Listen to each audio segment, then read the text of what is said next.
Je fais beaucoup d'animaux en fin de vie, puis justement, j'ai eu cette discussion-là avec quelqu'un dernièrement.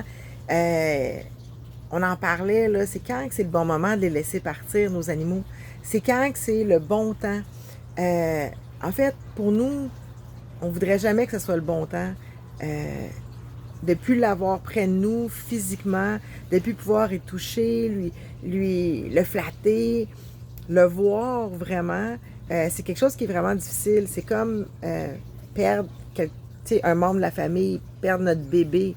Je sais que pour moi, pour l'avoir vécu plusieurs fois, c'est une perte immense, là. Tu sais, la douleur est tellement intense que c'est quasiment pas explicable comment ça fait mal. Puis les gens qui n'ont pas d'animaux, ou pour eux, tu sais, ben ils comprennent pas.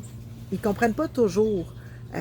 Moi, j'ai entendu souvent quelqu'un me dire, ben hey, là, viens-en, c'est juste un chat, c'est juste un chien.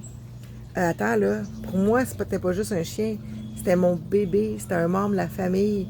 Fait que pour moi, c'est beaucoup plus gros. Après, souvent, on est gêné d'en parler parce qu'on se dit, OK, là, ça fait 1 mois, 2 mois, 3 mois, on veut pas fatiguer les gens avec ça, on veut pas les écœurer avec ça. Et les gens n'osent pas nous en parler non plus parce qu'ils ont pour leur dire, ils veulent pas tourner le fer dans le plaie. Mais des fois, moi, quand mes animaux sont décédés, j'aurais aimé ça que les gens autour de moi en parlent, au moins qu'ils abordent le sujet. Euh, Quand est-ce que savoir que c'est le bon moment? Bon, j'ai un bleu qui est comme très, très intense. Quand est-ce que c'est le temps d'avoir, que c'est le bon moment pour les laisser partir? Vous allez le sentir. Faites-vous confiance. J'entends souvent les gens qui me disent ouais, mais d'un coup, je l'ai fait trop tôt. D'un coup, là, qui aurait pu faire 3 jours de plus, une semaine de plus. Oui, mais je le dis aux gens, c'est à quel prix? À quel prix la semaine de plus? Tu sais, souvent, quand que les animaux sont prêts à partir, ben, on les délivre de cette souffrance-là, on les délivre de leur mal qu'ils ont souvent. Euh, Fiez-vous pas non plus. Tu sais, quelqu'un m'a déjà dit, ouais, mais il mange encore, il branle la queue quand je le vois, en parlant d'un chien. Euh, oui, quand un animal est en fin de vie, peut arrêter de manger, ça peut être un signe. Mais il y a des animaux en fin de vie qui vont manger jusqu'à la fin. Comme un humain qui est en fin de vie. C'est pas tout le monde qui est en fin de vie qui arrête de manger. C'est la même chose pour les animaux. Donc, pour moi, ça devrait pas être sur ça qu'on se base. Même chose, si le chien branle la queue, ben, il est content de vous voir. Puis même s'il est en fin de vie, il est encore content de vous voir. Donc, moi, je me fierais pas seulement qu'à ça comme signe, dans le fond, là. Je suis tout le temps aux gens, j'avais écrit des notes là, pour pas oublier les petits points. Il faut les aimer plus que notre peine.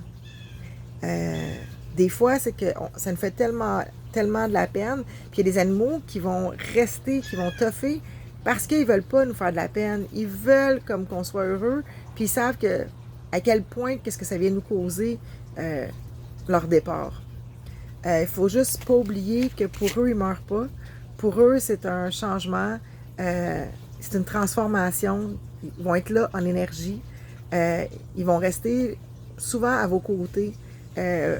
Pour certains, vous allez pouvoir les sentir. Il y en a d'autres qui vont les voir. Il y en a d'autres qui vont rêver à eux.